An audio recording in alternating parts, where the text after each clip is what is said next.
El tercer film de Mad Max es una pieza aparte en la historia de la saga fílmica.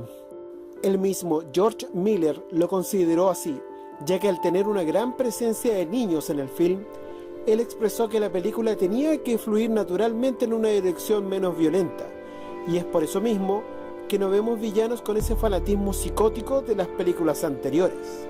Además, el fundamental e irreemplazable productor y co-creador de la saga, Byron Kennedy, había fallecido a raíz de un accidente en helicóptero en 1983. Miller pensó en ese momento no volver nunca a la saga, pero fue el recuerdo de Byron que lo animó finalmente a dar vida al proyecto. Se dividió entonces la dirección de este film entre George Miller y el codirector George Ogilvy. Esto claramente influyó en el espíritu de la obra, que definitivamente tiene un tono más esperanzador y liviano. Aún así, Beyond Thunderdome no dejó de aportar una buena dosis de villanía digna de ser mencionada, contando además, y por última vez, con el trabajo en vestuario de Norma Morrisseau, que diseñó un verdadero estilo de uniforme en los guerreros, al que ella llamó Man Trouble. Auntie en el guión se conoce como Auntie Entity. Es el personaje más gris de Mad Max, ya que su motivación en el film es evitar el salvajismo total, lo que es una característica con un tono de moralidad.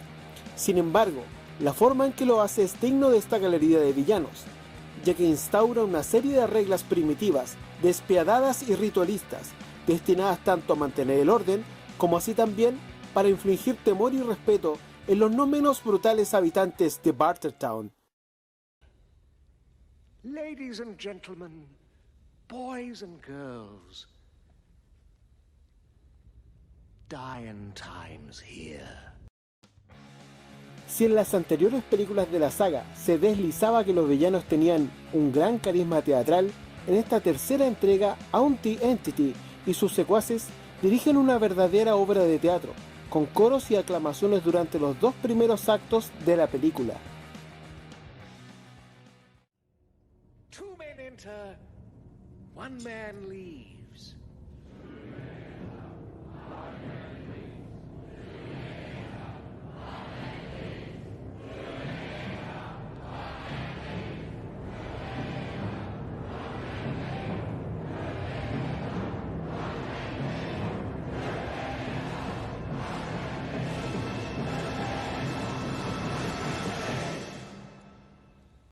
El nombre Cúpula del Trueno es una alegoría a la parte superior de una explosión atómica, de ahí el nombre de la película, que narra los hechos de la vida de Max después de un conflicto nuclear que aconteció en la cronología de la saga luego de lo ocurrido en Mad Max 2.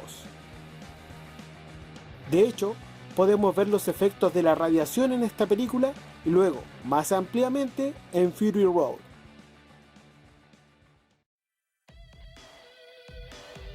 Es interesante que aunque este personaje vive en una alta torre, muy limpia y fresca, abajo de esta estructura se mantiene la simbología de la podredumbre, representada esta vez por las fecas de los cerdos que dan energía al pueblo, lugar donde además están los prisioneros condenados y los esclavos. De ahí que Auntie es descrita como alguien que tuvo buenas intenciones al fundar el pueblo, pero que con el tiempo terminó corrompiéndose. Esto explica la reacción de Auntie al capturar a Max al final del film, quien es perdonado justo cuando éste ya no tenía dónde escapar. Se infiere que ver el acto de autosacrificio de Max al salvar a los niños le recordó a Auntie quién fue ella misma alguna vez. De ahí la frase ¿qué pareja hacemos? Y que se refiere a Max como soldado, denotando que se ha ganado su respeto. Auntie fue interpretada por la famosa cantante norteamericana Tina Turner, que se encontraba en el pic de su carrera. Ella aportó el tema principal de la película, que se convirtió en un éxito de ventas, lanzando Mad Max a niveles realmente globales. El papel de Auntie fue pensado y escrito precisamente pensando en alguien como ella. De hecho, en las primeras versiones del guión se llamaba el personaje de Tina Turner. Por ello es que George Miller pensó que tuvieron la suerte de que efectivamente pudieron contar con la cantante, quien para sorpresa de la producción realmente estaba feliz de participar en la película. Al inicio, George Miller pensó que Tina Turner realmente no querría conducir ningún vehículo durante la cinta, pero ella dijo que si era el auto de su personaje, ella tenía que conducirlo, por lo que después de algunas modificaciones pudo realizar todas sus escenas de conducción. Otro tema fue su traje metálico, que era muy pesado, por lo que Turner realmente tuvo que esforzarse mucho en sus tomas. El clima también fue un elemento extra, ya que al ser un traje verdaderamente de metal, conducía al calor fuertemente. Por eso, entre toma y toma, se lo debía sacar inmediatamente. Como nota extra, la incansable mano derecha de Auntie, el resistente Ironbar, fue interpretado por el cantante de rock Angry Anderson, vocalista de la influencial banda rockera australiana Rose Tattoo. Es fácil ver a Anderson llevando a cabo sus propias escenas de riesgo, lo que está consignado en la producción oficial de la película. Ironbar puede ser considerado el único villano en regla de esta película, pues es el único que realmente está dispuesto a matar y torturar, aunque al mismo tiempo, y para suavizar su presencia en pantalla, él también encarna una serie de momentos de comedia liviana.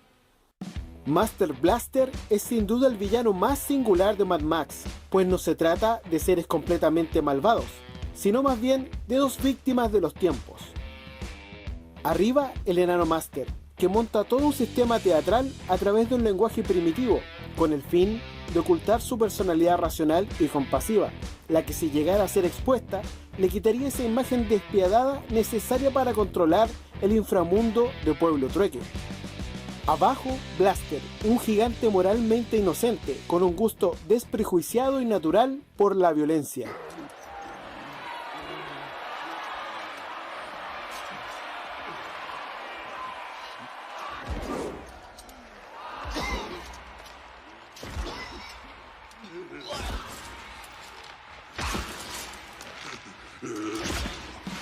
Juntos cometieron innumerables asesinatos para mantener su lugar y seguir a salvo del resto del pueblo.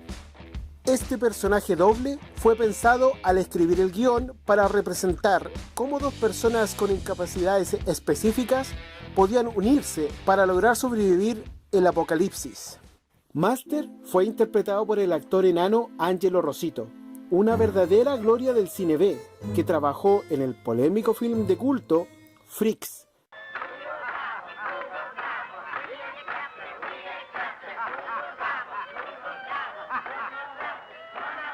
Angelo participó en una gran cantidad de películas en donde era necesaria una persona de su estatura, siendo Mad Max Beyond Thunderdome su penúltimo film. Este papel en particular lo dejó muy orgulloso y dijo que había sido el punto más alto de su extensa carrera fílmica, ya que por fin pudo tener una parte que le diera tiempo suficiente para realmente poder actuar. Para hablar de la interpretación del gigante Blaster, hay que tener muy en cuenta de que se trata de un gran misterio. Lo único que está claro es que fueron dos intérpretes. La versión más creíble dice que Blaster fue un fontanero australiano llamado Paul Larson, quien a través de sus 2 metros con 7 centímetros dio vida al cuerpo del gigante, aunque no encontré información oficial que pudiera corroborar esto. La otra persona involucrada según esta versión sería Stephen Hayes, quien representó el rostro descubierto de Blaster y que tenía síndrome Down, y al cual se agradece al final de los créditos del film.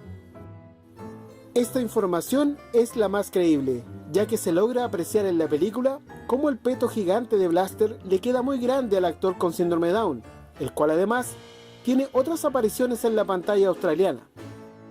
Sin embargo, existe otra versión pública sobre la identidad de Blaster, la cual establece que se trata de un actor secundario llamado Paul Larson. El problema es que Larson no tiene ni la estatura, ni la complexión física, ni la edad para haber representado a Blaster, y aunque esta sea una especie de versión oficial, no se aporta ninguna consistencia a esta información. De hecho, el asunto solo empeora si es investigado en la red, pues rápidamente se muestra que Paul Larson era un gigante de 2 metros con síndrome Down. Y, para empeorar las cosas, se muestra una foto de Chris Burke, el actor con síndrome Down de la serie Los Años Maravillosos, de 1989. Finalmente, el único que puede responder a esta duda sobre Blaster es George Miller, y no creo que quiera hacerlo, pues le debe parecer más interesante el misterio.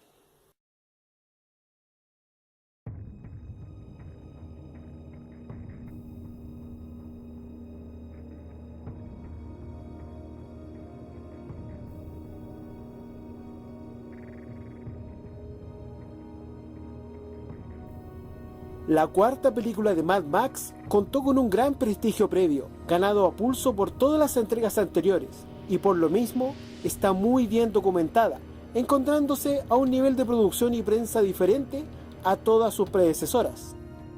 Tomando en cuenta este alto estatus de popularidad, es que resulta aún más notable que, a pesar del alto presupuesto y de las presiones que hoy los estudios ejercen sobre el contenido de las tramas, Fury Road no deja de beber de la misma fuente imaginativa creada en 1979 y utiliza a fondo todos los recursos narrativos, visuales y tradiciones establecidas por la saga Mad Max.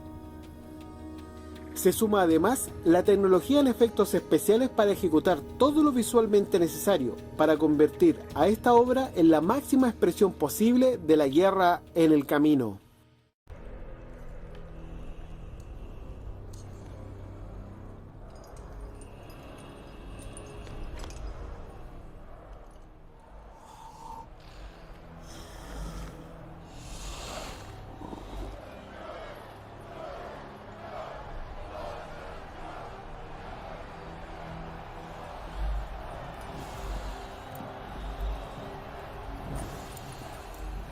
Immortan Joe cuenta su origen en los cómics publicados por George Miller vía la línea adulta de DC Comics Vértigo, justo después del lanzamiento de la película. En esta serie de edición limitada nos encontramos con el coronel Joe Moore, un superviviente del cataclismo social y las posteriores guerras que arrasaron la civilización. Se le describe como un héroe veterano de las guerras del agua y sobreviviente de las guerras del combustible. Ya desde el inicio de esta narración, se le ve usando una máscara filtradora y algún tipo de vía de oxígeno, lo que implica que sus problemas respiratorios son una herencia de las múltiples batallas que enfrentó a lo largo de su vida militar. La historia inicia cuando el coronel Moore abandona los grandes centros urbanos que ya estaban completamente arrasados, llevando consigo a un grupo de soldados aguerridos para abrirse paso por la extensa tierra de nadie. Bajo su liderazgo y gracias a su cercano grupo de confianza, compuesto entre otros por el mayor Kalishnikov, Moore logró ir conformando un nutrido grupo de guerreros que comenzaron a adueñarse de todo lo que encontraban a su paso. Describiendo el proceso de cómo pasaron de ser protectores de la gente a simples y brutales depredadores que iban seleccionando solo a los más fuertes y a quien pudieran darle algún uso. Fue en esta época que el grupo del coronel Joe encontró a un hombre obeso, quien, para salvarse de la ejecución, le dijo a Moore que le podía llevar a un lugar en donde había una fortaleza con agua limpia e ilimitada, pero que ésta se encontraba severamente protegida por un no menos siniestro grupo de combatientes. Al resultar cierto, Moore vio la oportunidad y trató de llegar a un acuerdo con los defensores, los que de inmediato lo despreciaron y trataron de matarlo. De ahí en adelante se trabaron en una feroz lucha que le costó un gran número de tropas al veterano coronel. En ese momento, Joe, usando su vasta experiencia, encabezó una misión suicida contra la fortaleza, acción tras la cual sus propios hombres le dieron por muerto.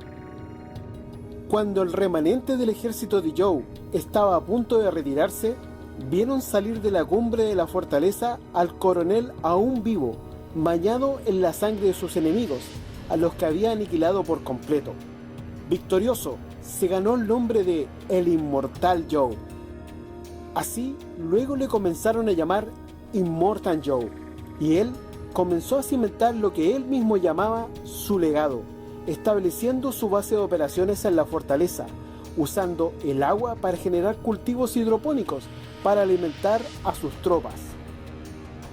Luego, Joe delegó a su hombre de confianza a una cercana mina de plomo, que comenzaron a usar para manufacturar municiones, llamándola la Granja de Balas, en donde su administrador pasó de ser el mayor Kalashnikov a conocerse como el Granjero de Balas.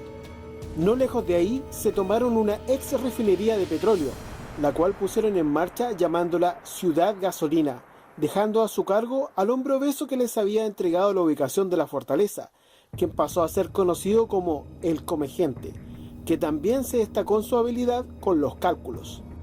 Luego, Immortan Joe se concentró en expandir su legado, tratando de tener descendencia y así perpetuar su obra, pero al pasar de los años vio que esta tarea de tener un heredero era casi imposible en un mundo tan contaminado. En ese tiempo tuvo 3 hijos: Scrotus, que resultó ser un asesino psicópata; Rictus Erectus, quien tenía una inteligencia infantil; y Corpus Colossus, que era un hombre en un cuerpo indefenso. Esto lo impulsó a crear un gran oasis artificial para aislar a las más sanas mujeres jóvenes y por tanto las más viables para procrear lo que él mismo llamó un heredero perfecto, que fuera digno a sus ojos para completar su visión. Es en este punto donde los cómics, por ahora canónicos, se conectan con Fury Road. Para interpretar a Immortan Joe se convocó al mismísimo Hugh Keays-Byrne, quien 36 años antes había dado vida al seminal villano de la primera película de Mad Max, Toe Cutter.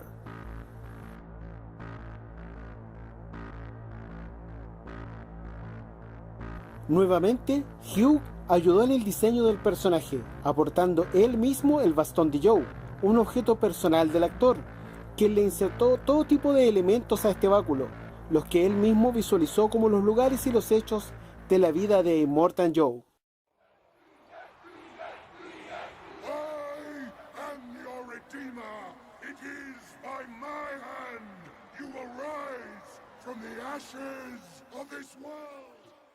Según explica el actor, su personaje no se ve a sí mismo como un villano, sino como un salvador de la civilización. Immortan está tratando de reconstruir la sociedad, uniendo todas las piezas de nuevo, así que él se visualiza como un hombre del renacimiento, con la nueva oportunidad, la nueva esperanza. Hugh Keays-Byrne expresa que Immortan cree que hace algo bueno al darle a los chicos enfermos una extensión de su corta vida, usando las transfusiones de sangre. Menciona además que los motores unidos de su auto son un símbolo de que todo seguirá en movimiento y que nos mantendremos en la cima, y concluye reflexionando que, y esto es lo que hacen los dictadores, ¿no es así? Finalmente, Immortan piensa que es una especie de dios, que en palabras del actor, ha decidido bajar a la tierra y sufrir con los demás.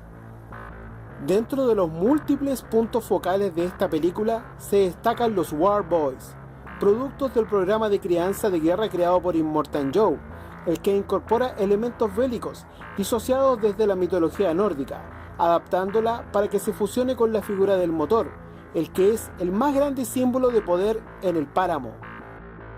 De este modo, Immortan genera esta beta espiritual que es la fuerza más grande que posee, ya que a la vida eterna se accede por el sacrificio.